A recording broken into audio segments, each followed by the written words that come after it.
Brilliant. Bonjour and welcome to the Tim Tom podcast. It's a new day, it's a new month, but yet we're all still inside. Beautiful. That was the docile tones of Mr. Connor himself, Hello. because Tom Hayes has been deported to Turkey. He just can't stay in the country at the moment. He's got serious visa problems. Originally it was a month, but now it's forever. As far as we know, yeah. Unless he can get a green card or whatever the English equivalent is. Yeah, I actually don't know. Green card is American, but England is just... Fuck those. To be fair, we don't deport many people, but he seems to keep getting caught. He's a dodgy character, man. He needs to be put in check. Well, Brexit does mean Brexit. Yeah, and that is the case. Sorry, Tim. And he has Irish heritage, so bye-bye. Goodbye. Good boy to you, yeah. Anyways, we are here to do some wiping because there's been a lot of records and not a lot of Tim Tom podcasts. So let's get the tissue. Okay, first up, Run the Jewels 3. What did you think of? No, 4, sorry. 4, yeah. The fourth iteration of Run the Jewels, LP and Killer Mike.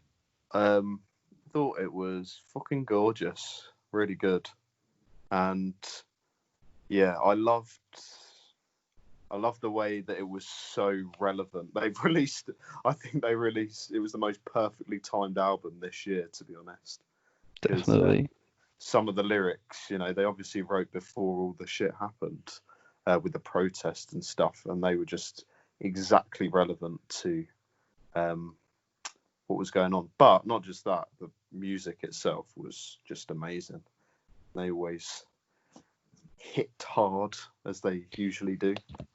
So, well, not just that, but they ended up releasing it 2 days early, which I think made its impact even greater. Yeah, that was sick.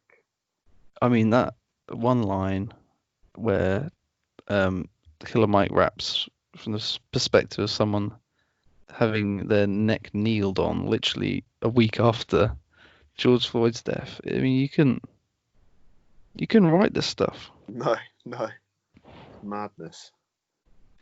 And I think this might be my favourite of the lot. You think? Of the albums, yeah. Yeah. I could probably. I don't think I've come to a decision on my favourite, but it's definitely between 4 and 2 for me. Same. So, but I think there's not really a dud in the track list here. No, definitely not. It kicks off so well. I love Yanking the Brave. I love Ooh La La, and Out of Sight as well with 2 Chainz. Yeah. Just those 3, it's like, ooh. They just, I think, I wasn't really ready. If you can start an album like that with at least 3 good songs, then you've got me hooked.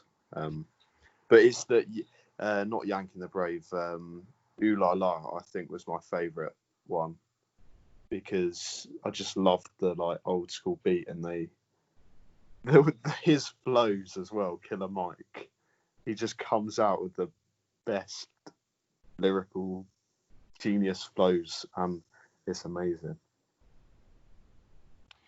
It really is, and I think that just throughout this whole album, they were so consistent with each other, like going bar for bar. You couldn't really pick one over the other, for me at least. Yeah. No. And I think also some great tracks were like Goonie versus E.T., which was a really politically charged one in particular, although there were sort of notes of that on more or less every song. Yeah.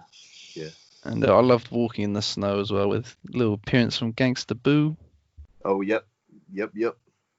And Pharrell's and Zach De La Rocca's feature on what's the song called? Just, I think. Just with a dollar sign. And that just gets better with every listen. The beat on that, the hook, I also really love the sax on the closing track. I thought that was a really nice Oh yeah. touch. Yeah, and then LP's production. I think he does produce pretty much all of it, doesn't he? Yeah, you got DJ Premier on Ooh La La as well, but I think that's it. Yeah.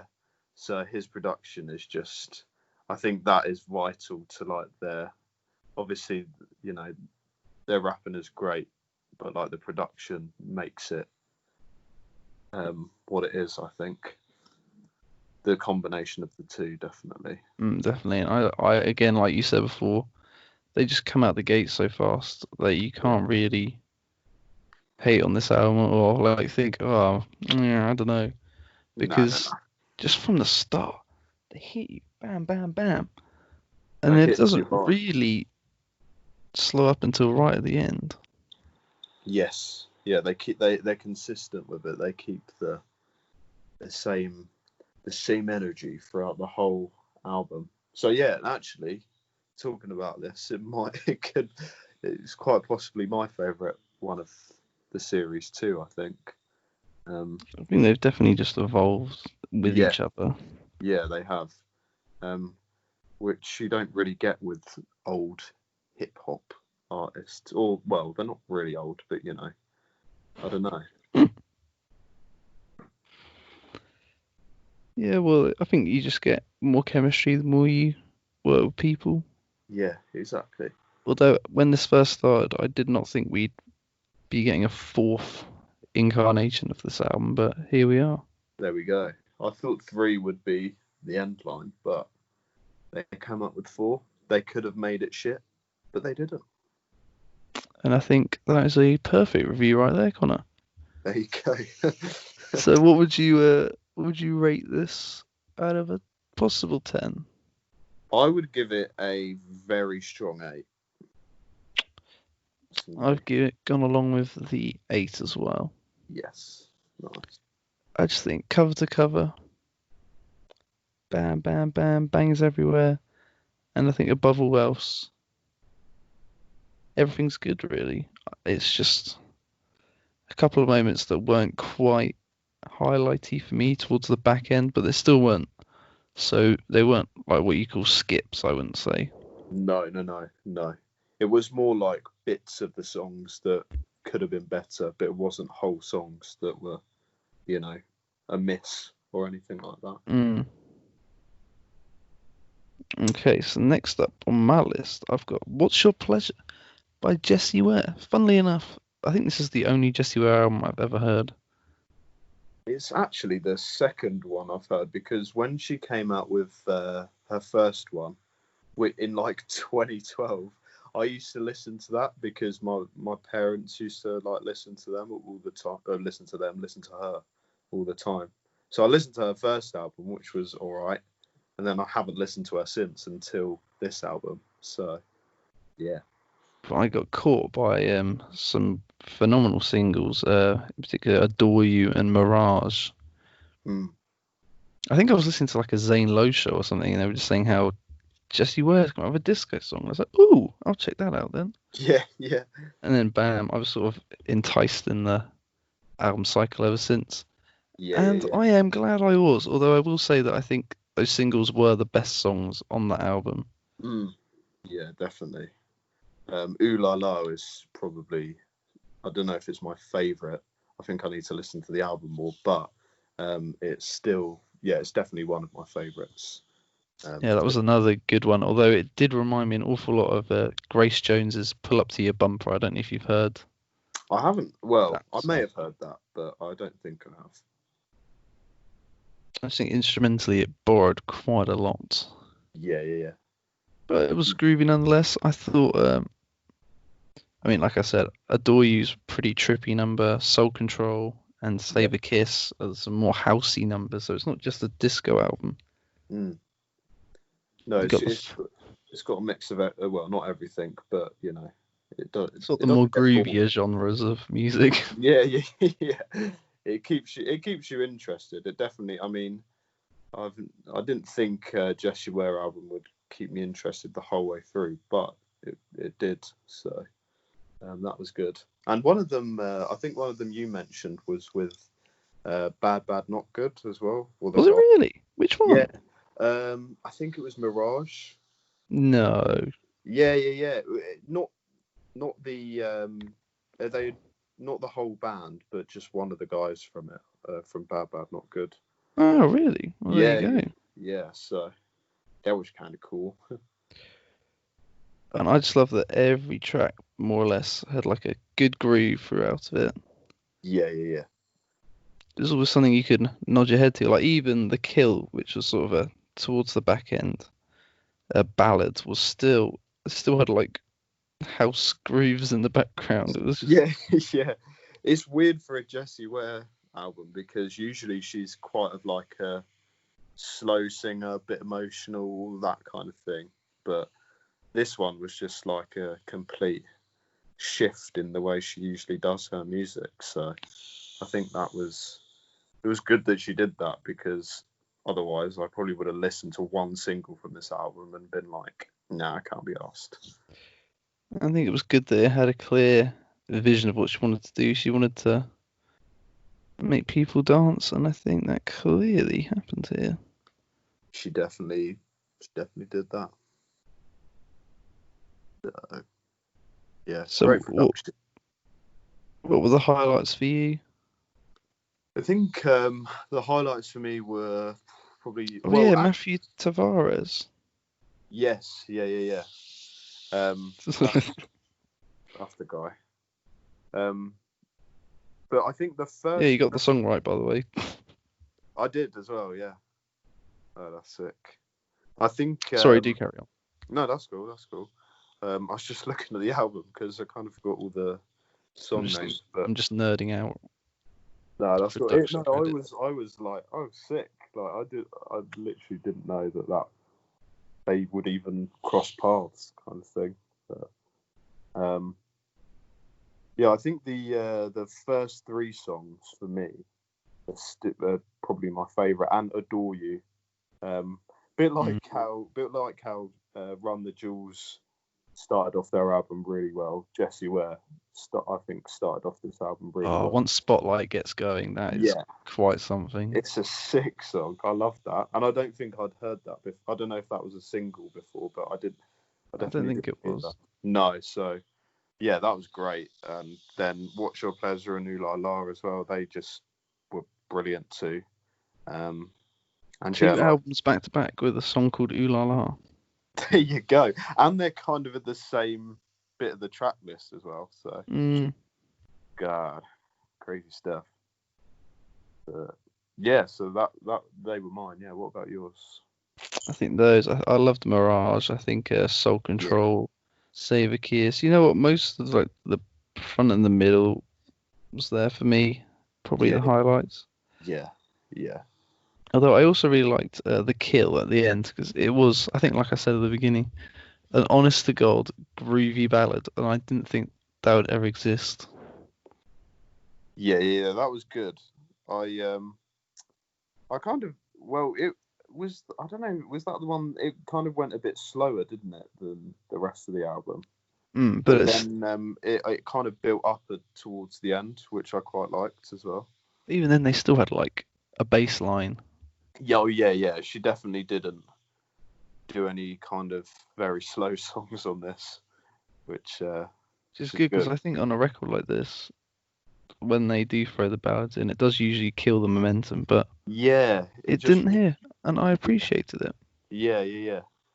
It worked, which is good. She should stick with this kind of vibe, I think. Oh, hell yeah. Definitely. I think this is going it's going in contention for one of my best albums of the year. Whew. Jesus. I really think it's one of the albums that I haven't listened to enough. I mean, it's still fairly new. Yeah, of course. So, but it's going to grow on me, I feel like, because I kind of like zoned out as I do when I'm listening to albums for a few of the songs.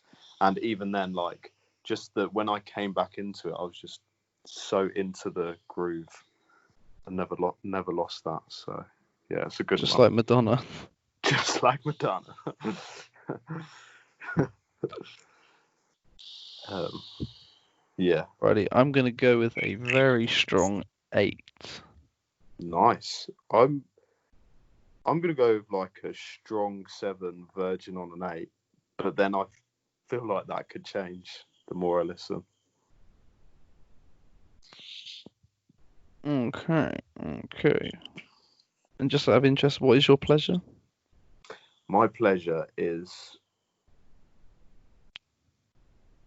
ascending. What's yours? Napping, I think.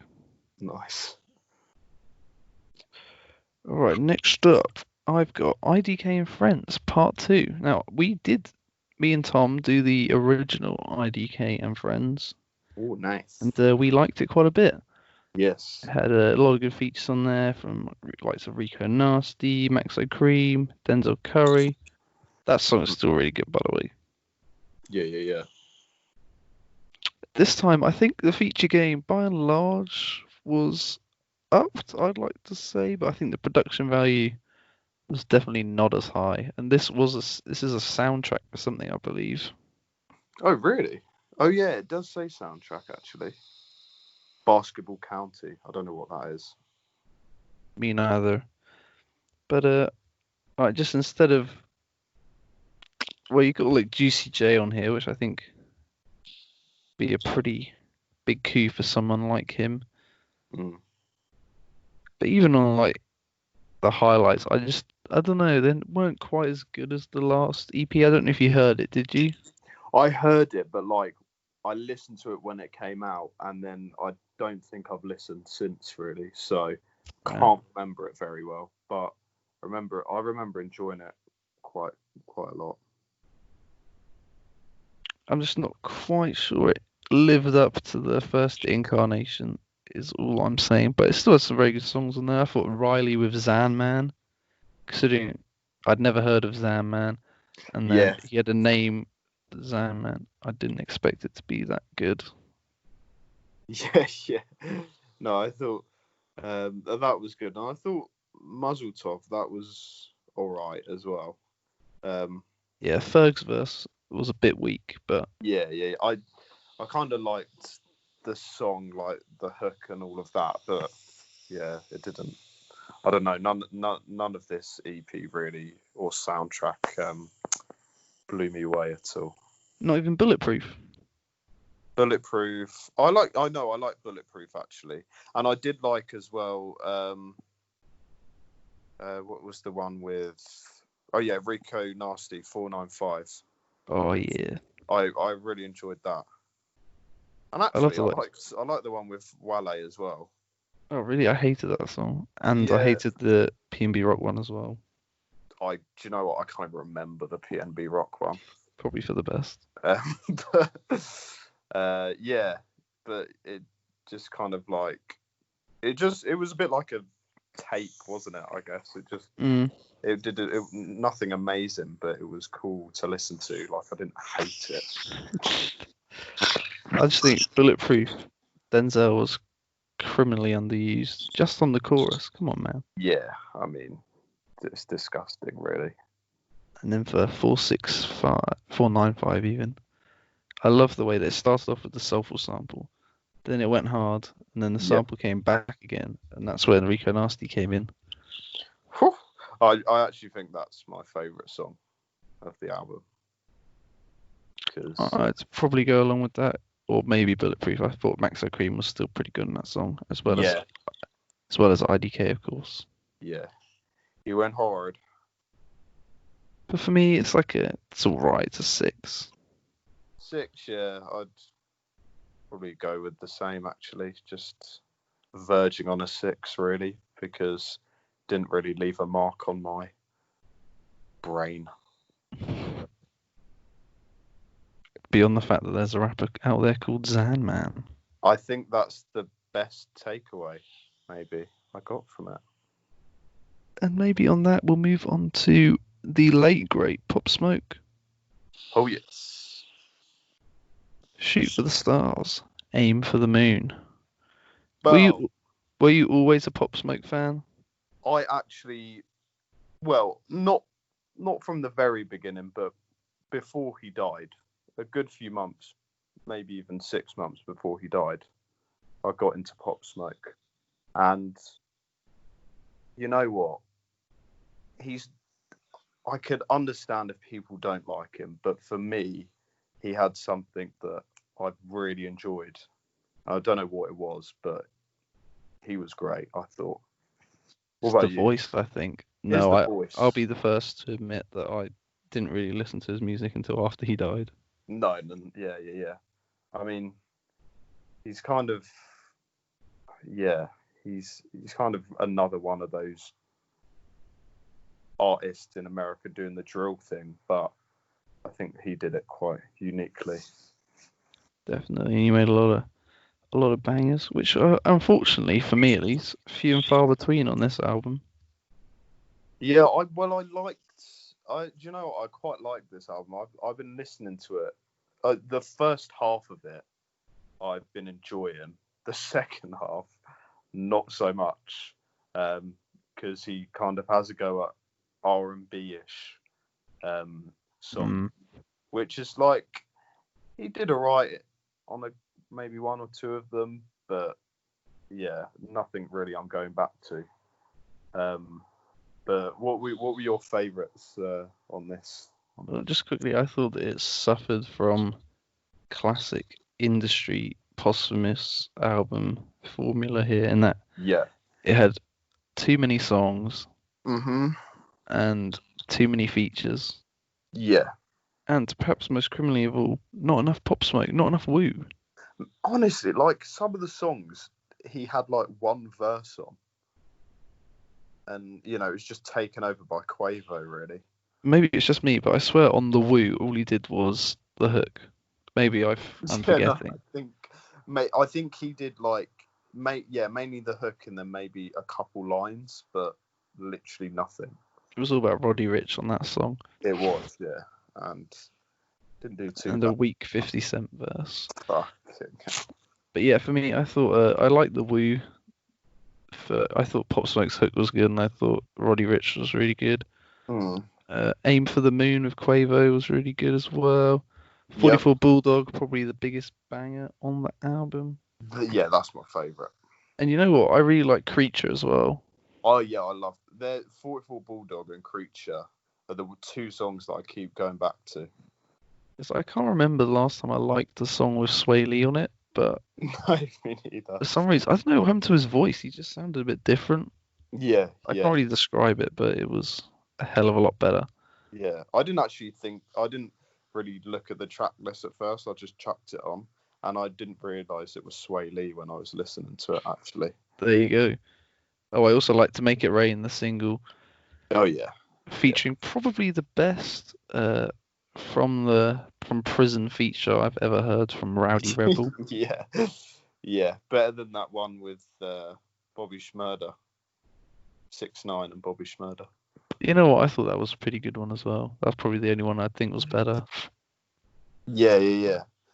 Yeah, I liked the Rowdy Rebel little feature on that song. Anything else I'm missing? What, on the album? I don't know. No, I kind of liked Gangsters, and they were right. They were very very strong 50 Cent vibes though. Like it kind of actually Gangsters, I generally could be mistaken for me as like a 50 Cent song. There was one song where he interpolated a 50 Cent song. I think it was it Many Men? Yeah, that's it. Yeah. He used that on one of the last songs. I can't remember what it was, but he basically just stole the hook from Many Men.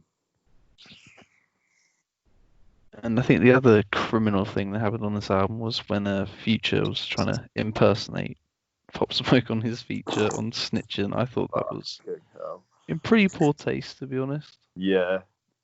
And the hook was a bit shit as well, I think. It wasn't the best, but why the hell is Travis Scott not on here once, and yet Quavo's on here 3 times? And they made Gatti together, and that song... Wasn't he signed, at least in part, to Cactus Jack? Oh, I don't know, actually. Possibly. Yeah, I'm not sure. Well, he was a Jack boy. Yeah, he was indeed one of the better tracks, I believe, on that little Jack Boys tape. Definitely. I think I'll just put it straight down the middle, maybe like a 5 or a 6. It was enjoyable in places, but I think they just sort of stopped its potential by not having enough woo. Yeah, not having enough. If he was involved with it, then it would have been better. But that couldn't really happen. So I'd give it like a 6 because I have been enjoying it quite a bit. I don't know why. I just have.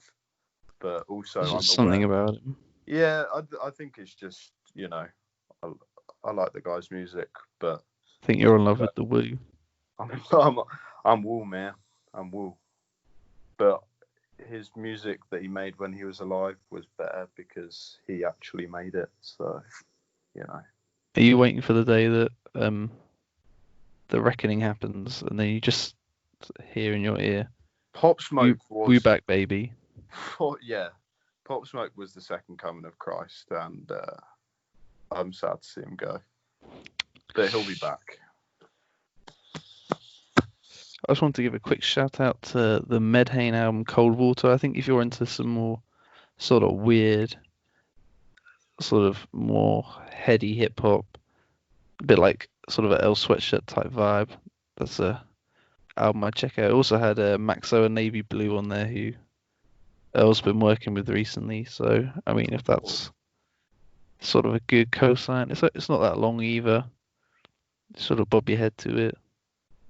It's pretty good. But we're going to end the project section off with a UK related project. This is SL's Selhurst SE25. Oh, yes. I believe is named after a bus stop. Oh, okay, yeah. Would make sense. He's the next one on the cover, isn't he? Mm-hmm. With his weird, like, biker mask on. Yeah. Now we got 4 tracks here, one of which features a really heavy instrumental and a feature from Paselu. Yeah. Paselu. It sounds French, but this guy doesn't sound particularly French. No, I don't know He where raps he on the got the track. name from. But I thought the beat was probably the heaviest of the lot, like in terms of just hard trap banging. Yeah. It go hard. The other 3 from Tim's on podcast favorite, Kenny Beats. Whew. What a duo. And how did you feel their collaborations went? I liked it. I thought it was good, really good. I mean, Kenny Beats doesn't usually miss really, so. But also his production with SL's cold, numb, spaced out lyrics actually goes really well together, I think. So I think it's bordering on talking. It literally is, but I think he does it quite geniusly in that he hits the point of like it's just about not talking, but it is, and it works. I don't know how it works, but it does for me at least, anyway. But yeah, definitely, I think it's probably best displayed on Little Bird. Yes, which would be my favorite of the 3 or the 4, even I'd say. But it's just like this really classy instrumental. Yes. And then these really sort of gritty gangster bars. It almost feels like you leave a pasta dinner to go and shoot someone around the back of the restaurant. Yeah. And then you carry on with your dinner. That's sort of what this song feels like to me. Yeah. Bad Luck was also a really fun song. That was a single. Yep.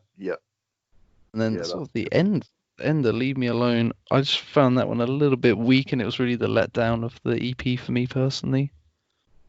Yeah, I like that song, Leave Me Alone. Didn't have any problems with it. Wasn't my favourite though. But I think I actually think Hit the Block might be my favourite because I do like it.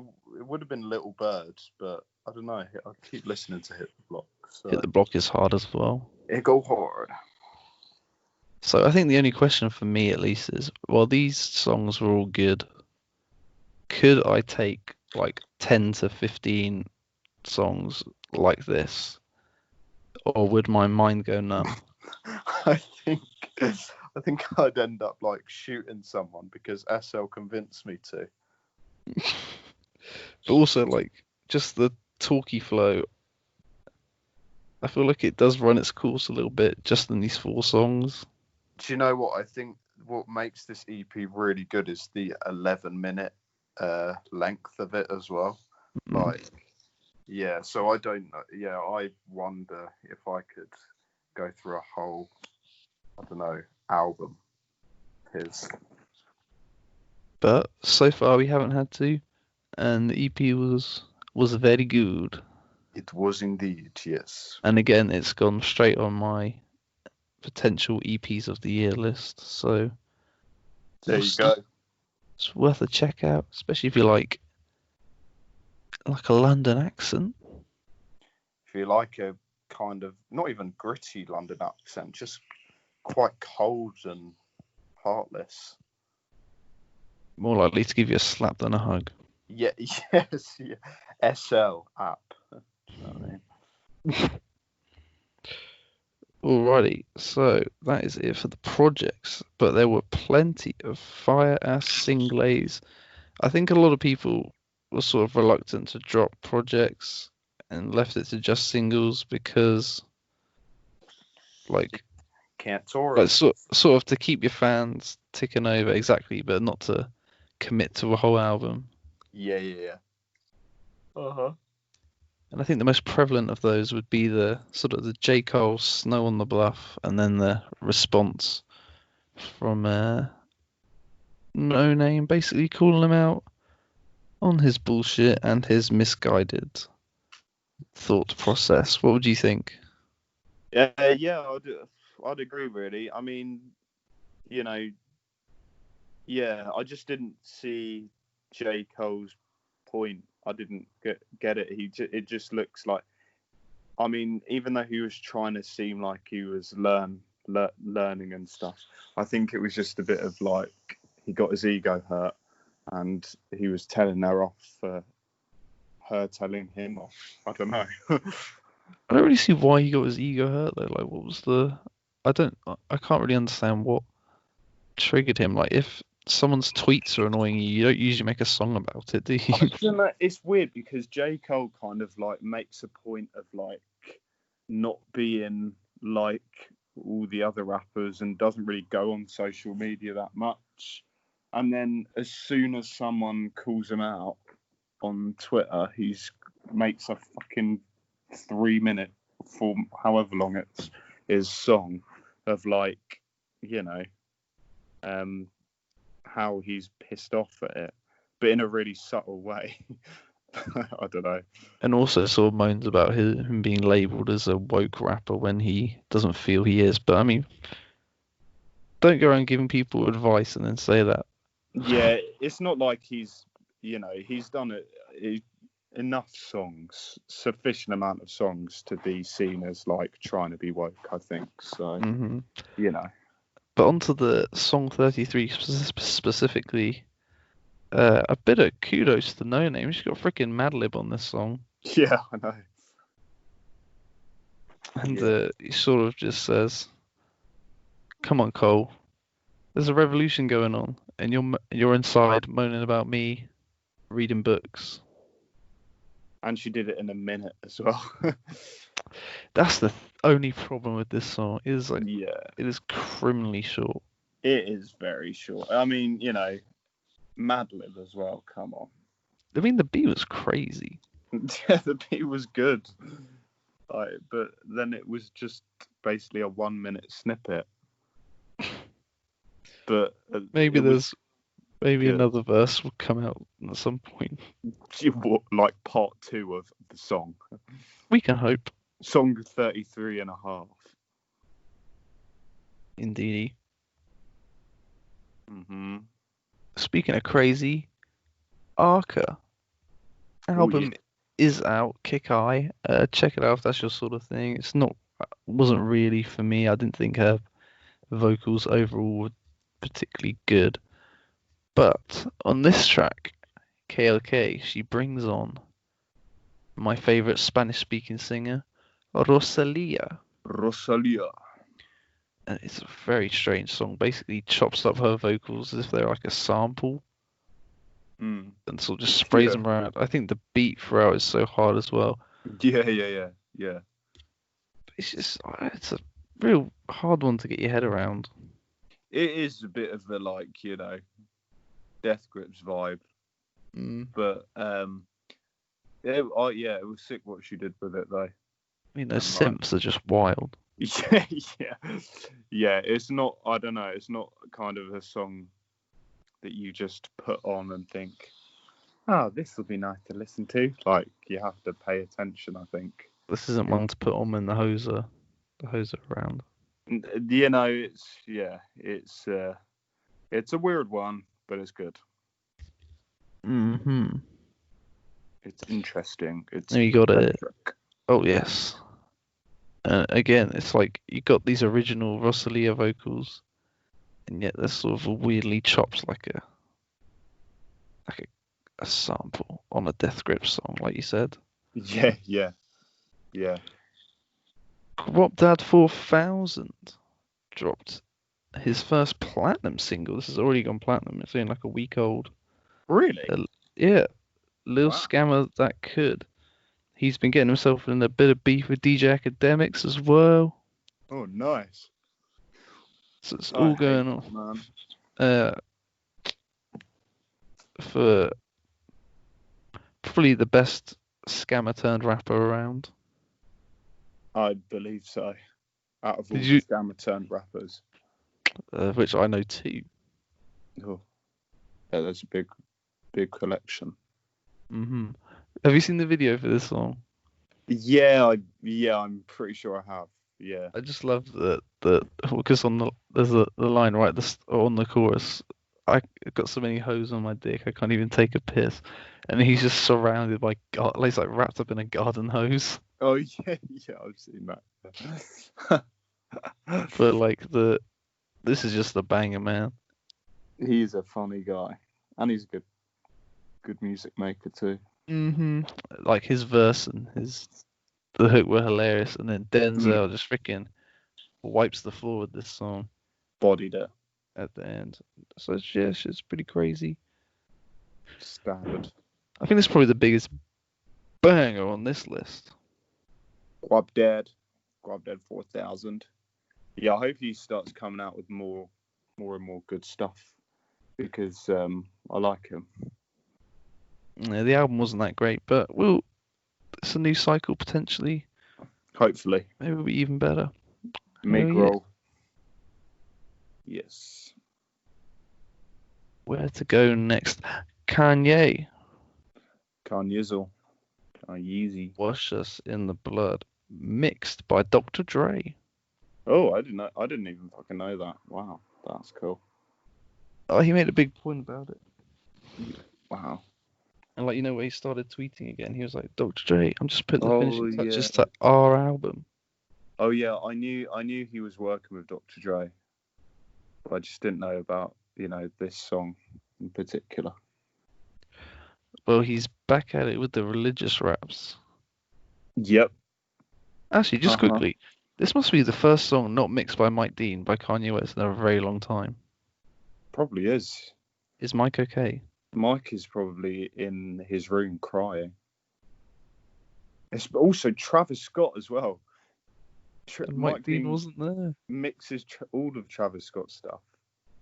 He probably did some production or something. Yeah, he must have been involved somehow. I think he would have kicked off if he wasn't. But anyway, I think this is instantly like a level up on almost anything on Jesus King. Definitely. Without a doubt.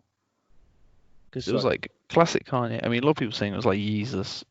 I'm not sure if I'd go along with that all the way.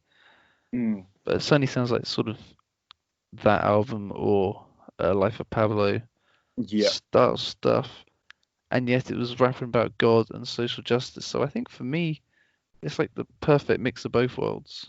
Yeah, definitely, yeah. It's Yeah, I'm glad he's back at the kind of, I don't know, more artistic, weird stuff instead of going full gospel, you know, because I don't know, it's just more appealing, and there's a great beat. Travis Scott feature was alright. It was very short. Very short, yeah.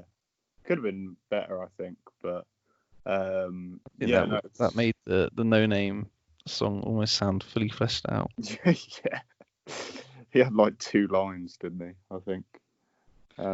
More or less, I really love the sort of tribal drums on this song as well. Yeah, I love it. I love. I also kind of like the at the start with the guys screaming that gospel stuff or whatever.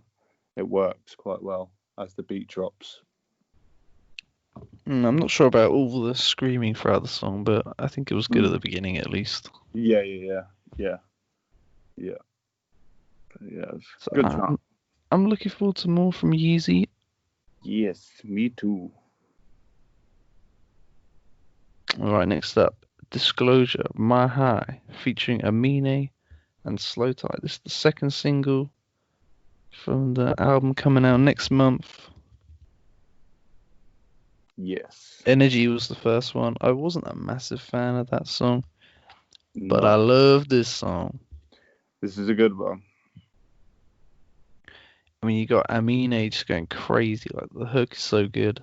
And his verse is kind of funny. Yep. And this is all over like a beat that is way faster than you expect anyone to be rapping on. Yeah, I was very surprised when I first heard it. Like, you know, the beat, I was thinking, how is Anime and Slow Tie going to be on this? But it happened. And then Ty comes in with this crazy verse and then does all these ad-libs at the end. Yeah. Kind of tie it all up. It's an experience, although I think towards like the sort of bit before the hook comes in for the final time, there's like this gap of about a minute for no real reason. I can't even remember what happens. That's weird. I don't even. Yeah, no. That's a bit stupid. But yeah, it was a very good song, very enjoyable song overall. And it sort of rides out like some kind of crazy high, which is pretty amped, I'd say. Yeah, no, I'm looking forward to this new album, actually. A lot of tasty features. Yes, it definitely. And also the songs that have already been released have been enjoyable. Maybe not the Energy one as much, but all the others have been pretty cool. It's just the whistle on Energy is so annoying. Yeah, and all the kind of I don't know, whatever the guy's saying. I haven't listened to it in ages, but I don't know, could have. It haunts me. It haunts me, you know. So, but that doesn't mean that one song that's not amazing doesn't mean the whole album isn't going to be good. So, oh, definitely not. We still got hope, man. Just remember Settle. Exactly. If you're having any doubts. So, I didn't even listen to their other album. What was it called? Caracal. Doesn't matter. Doesn't matter. Ignore that. We're going to ignore that. Okay, next up. AshNIKKO dropped a song with Grimes entitled Cry. Now, y'all know I love me some Grimes. The Grimes. This is everyone's favourite blue-haired TikTok rap singer person. Well, she's not on TikTok, but like her song Stupid really blew up on there.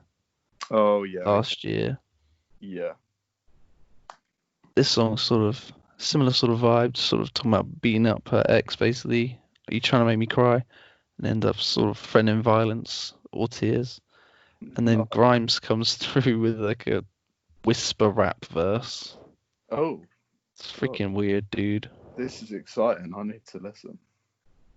The only problem I have with the song really is that it needed that third verse to really just bring it home. Because you literally have Ash's verse, then the hook, then Grimes' verse, and then like a bridge, and then it's done. Oh, that's it. Is it quite a short song then? I'm guessing. Yeah, it's like 2.5 minutes, which Ah, I guess in today's musical climate isn't that short, but it's just. I mean, I guess if you're trying to get another TikTok banger, you don't want to make it too long. But Well, I don't know if she is or not, but like Grimes sounds like a ghost on this song, which is pretty cool. doesn't surprise me that she'd do something like that.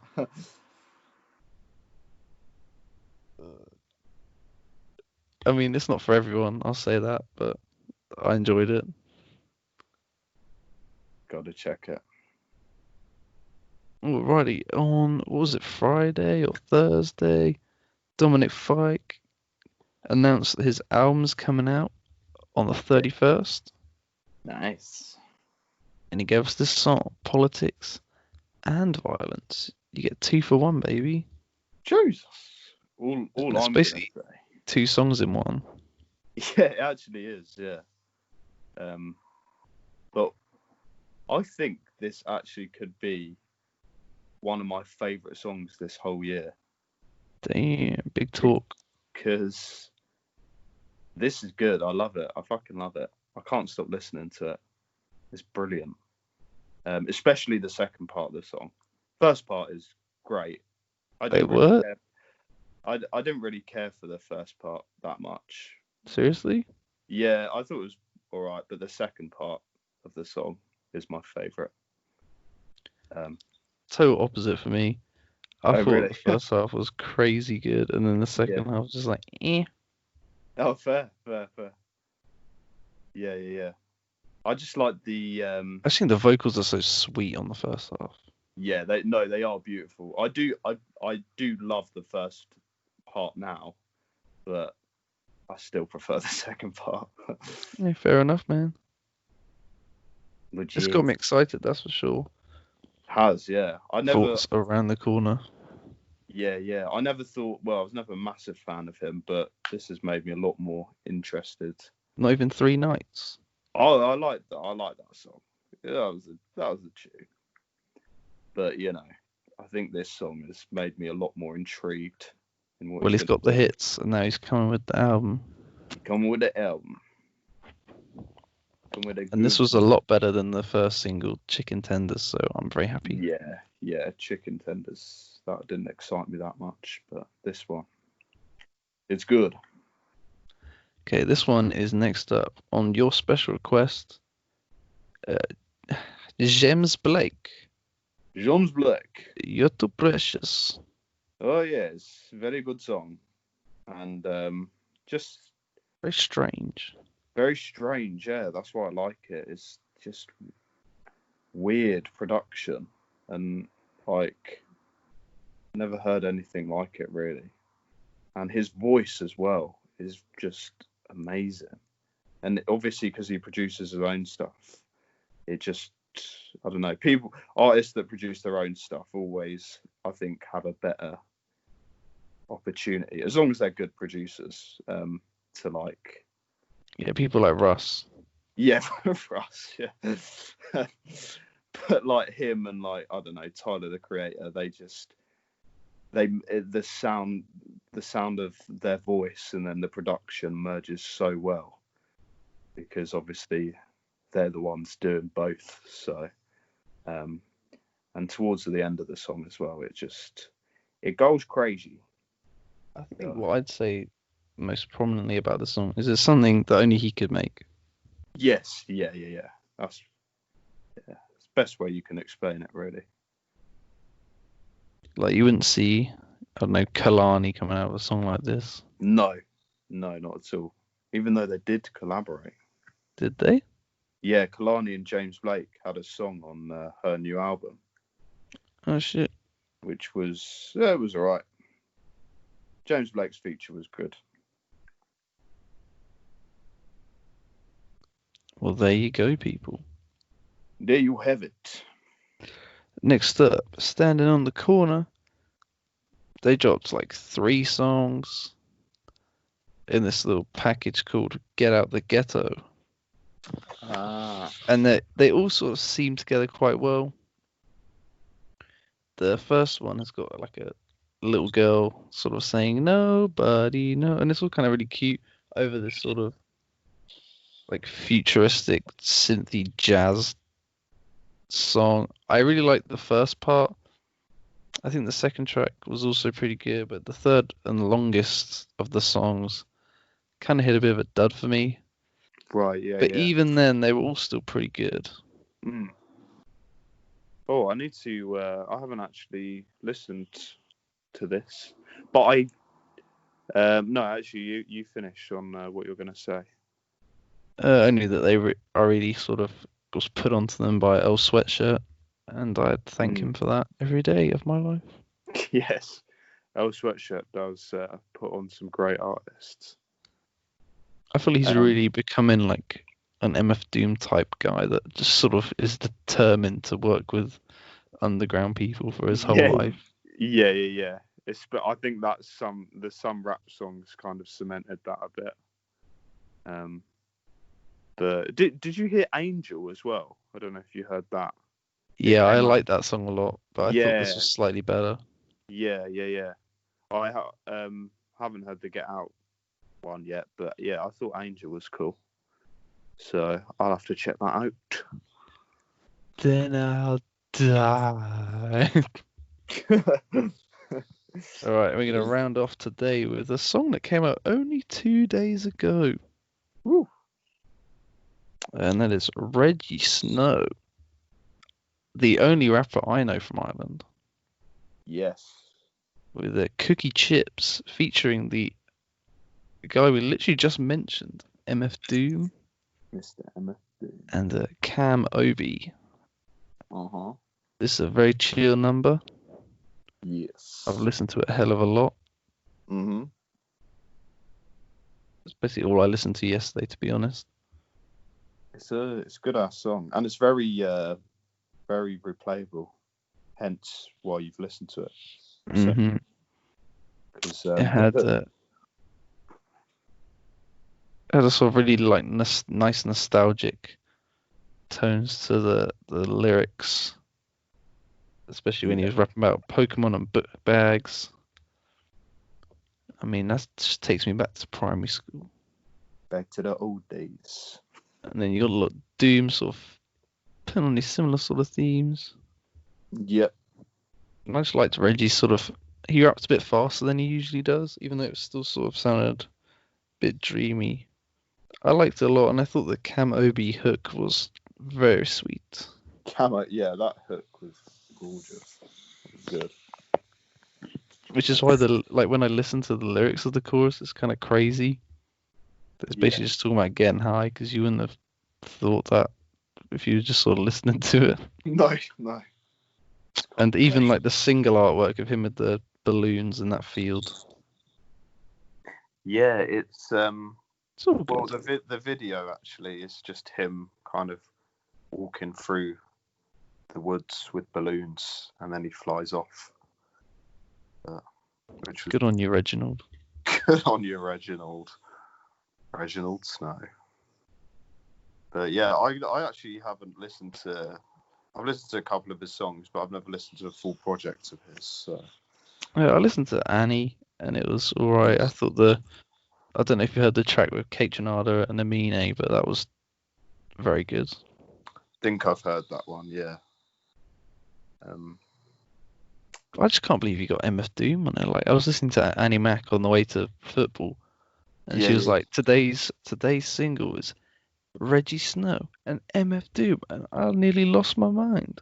That's the sick thing about MF Doom, is that he still does it with like slightly, like Earl does. He picks out the slightly underknown artists, even though Rejjie Snow does have a following. He's not massive, so it's kind of cool. Oh, also, speaking of Kate Janada, he released a new song. I don't know if you heard that. Oh yeah, I wasn't really feeling it, to be honest. No. Kind of just, I sound a bit like a Bubba throwaway.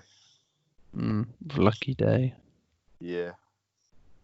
It was cool, but he's done better. For sure. I think on that note, we'll bid you adieu. Thanks for watching. Don't know what we'll be doing next. I don't know if anything cool's coming out next week, but we'll cross that bridge when we get to it, I guess. We shall see. Thanks for joining me today, man. Cheers, bro. It was good. And free Tom, bring him back. Yeah, free him. Bring back the guy. Bring him back, but don't bring back COVID. No, don't do that, please. Otherwise, you can keep him. Yeah, stay there.